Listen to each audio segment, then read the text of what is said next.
Taylor Swift's version of her album Fearless sets an important precedent in the rapidly changing music industry. But why is she even re-recording her own album in the first place? Also, why does it matter? If you've asked yourself questions like these, then keep watching. Because today, we're gonna discuss Taylor Swift's re-recordings, what they're all about, what they signify for songwriters, publishers, and artists alike, as well as what it means for people like you and I going forward. So let's blast off and get started. JM in your universe. Konnichiwa friends, I'm Jonathan Miller and welcome back to Jonathan Miller Music, helping you become a better indie artist. I make electronic dance pop music and every Wednesday on this channel I'm helping others take their music to level 2. If that sounds good, consider subscribing and ringing the notification bell, maybe giving this video a like. If not, look, I've been a YouTuber since the original version of Fearless was released, and I've been a Taylor Swift fan since way before that. And if you subscribe, well,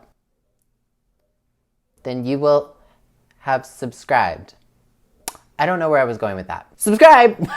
Taylor Swift is an interesting case in the music industry. She went from being a young teenager that everyone said couldn't sing to being called a snake and hated by millions to bringing color back to a very dark world. And somewhere in between it all, she became one of the greats. After publicly admitting she was uncomfortable with it, it was made known that Scooter Braun, manager to artists like Ariana Grande, Demi Lovato, and Justin Bieber, had purchased her old record label Big Machine, and with it, the master recordings to her first 6 albums. While certainly not the first artist that this has happened to, she is the most high-profile artist to go public with this information. R&B singer JoJo, known for her hits Leave, Get Out, and Too Little Too Late, was in a similar situation with her former record label Blackground Records, home to artists like Aaliyah, where they retained ownership of her master recordings, even though the label no longer existed. This is why JoJo too was forced to re-record her first 2 albums when Blackground Records had removed the originals from all streaming services and kept JoJo from formally releasing new music for a number of years. But why do things like this happen? What exactly is a master recording and why do labels retain ownership of them? Well, in case you're not well versed in music production, a master recording is defined as the original recording of a song, performance, or sound in which all other recordings are based off of. In other words, it's basically the official version of a song that you listen to when you stream something on Spotify or Apple Music or pop in a CD. When you are the owner or the co-owner of a master recording, you are pretty much legally authorized to do whatever you want with the song, such as licensing it to third parties for TV and film or commercials, allowing others to sample your song, or even dictate where your song is available to buy or stream. Now, it would seem logical to think that the artist who wrote it and constantly performs the song would be the owner of the master recording, but actually, depending on the individual contract, ownership of masters can be split between the artist, the producer, sound engineers, featured artists, the recording studio itself,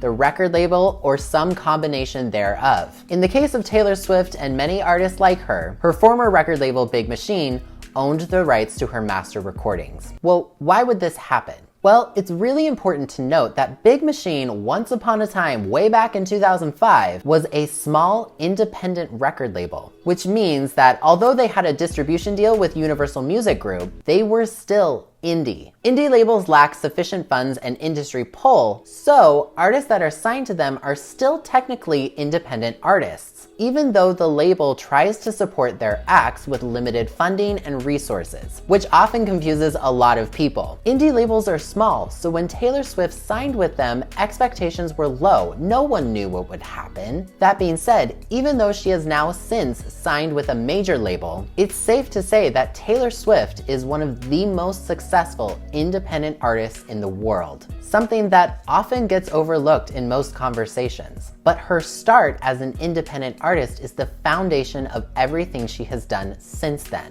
and why her re-recordings represent a change in the music industry. For many years, record labels would retain ownership of master recordings in exchange for the funds to produce, market, promote, and release an artist's work. A deal would be struck between the artist and the label, and the label would retain ownership of the masters for X amount of time, usually a period of about 10 years, basically as a way to offset costs and make sure that everyone gets paid. Well, at least that's how it's supposed to be, on the surface. The problem with this model is that the label can do as they please without without the artist's permission, with all of the revenue then being filtered to the label, which then they are legally required to distribute to the artist and anyone else involved in the contract, as per their individual agreement, which can vary. For Taylor, since her record label was sold to Scooter Braun, the transfer of ownership then goes to Scooter and Taylor has no say. Usually after the period of 10 years, the artist can buy back the rights to their masters, but unfortunately at the time of this sale,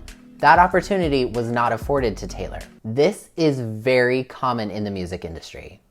Honestly, too common. Most major label artists don't own the rights to their own master recordings, or they do have rights to them, but it's in a very limited capacity, as is with Taylor's case, where she still had a say in where her songs could be placed, like in TV or film. This is one of those hidden clauses in record contracts, which, by the way, a record contract is essentially a loan that you have to pay back before you ever start making money, and this is only one example of that. Now, there is a way for an artist to retain the ownership of their master recordings, and basically it involves a really good lawyer and negotiating compensation by sharing revenue of the recording rather than the rights to it. Or it can be some sort of deal like that. Taylor Swift announced upon the release of her 7th studio album, Lover, that it would be the first album that she completely owned, and any music she released going forward, she would also completely own. A monumental signal to the music industry that newer generations are not going to put up with this shady practice, just because it was just how things always are. Because, as Taylor herself said,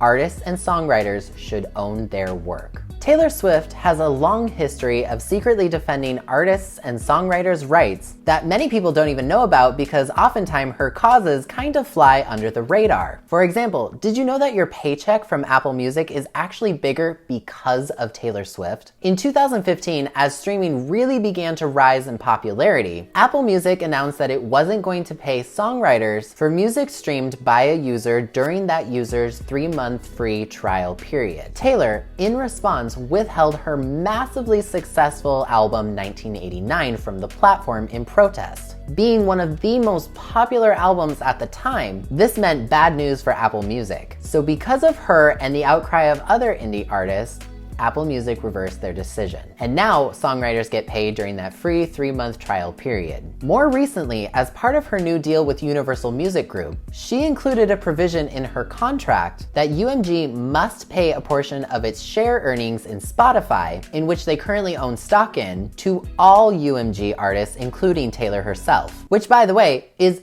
hundreds of artists. Taylor once stated that music should not be free and valued as the property and art that it is. And that mentality all stems from Taylor's beginning as an independent artist. Taylor Swift is one of those special artists in the music industry who has grown to international recognition and appreciation. And now she uses her unique position in a typically older white male-dominated field to advocate for those voices whom often get ignored. So beginning with the album that catapulted her career and broke genre and radio grounds, Fearless, Taylor's version, is finally on the horizon. She's not re-recording her music for the money entirely, although she does value her art because she is a businesswoman. She's doing it to set the stage for a generational turnover in the music industry, in which songwriters, publishers, and artists get the money and value that they deserve, and to make a point that they should own the work that they create. Already proving to stay as close to the originals as possible, Love Story, Taylor's version, sounds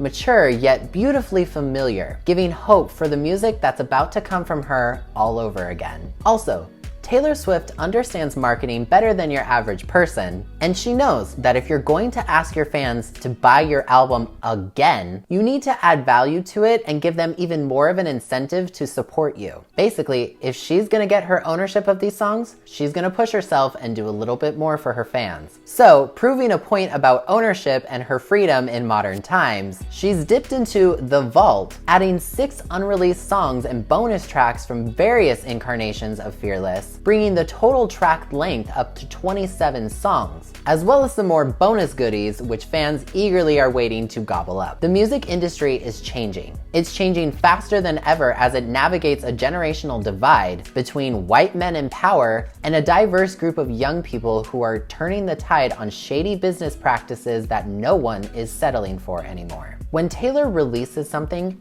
Everyone knows it. She recognizes her voice and the power it now holds, and the change that it can bring about. For a woman who was once told she couldn't sing and that her voice was weak, it sure seems pretty powerful now. So that is my video on Taylor Swift's re-recordings. Question of the video, are you a Taylor Swift fan? If so, what are your top 5 favorite songs from her? Leave me a comment below letting me know. If you want to check out some of my album reviews of Lover or Reputation, I've left some links in the description below so you can check those out. And also make sure you do subscribe to this channel and turn on notifications because very soon I'm going to be uploading my reaction to hearing Fearless, Taylor's version, for the first time, and sharing some of my thoughts and opinions about the album. But also, if you like me and you like what I do, consider joining me on Patreon like Abigail here as well, and all these fantastic people to get all sorts of fun rewards, including access to my YouTube calendar to see what's coming to the channel. But as always, if you enjoyed this video, please leave a like on it and subscribe if you're new. I put out new videos every single Wednesday. Once again, I'm Jonathan Miller, and I will see you next time. See you later. I am unashamed.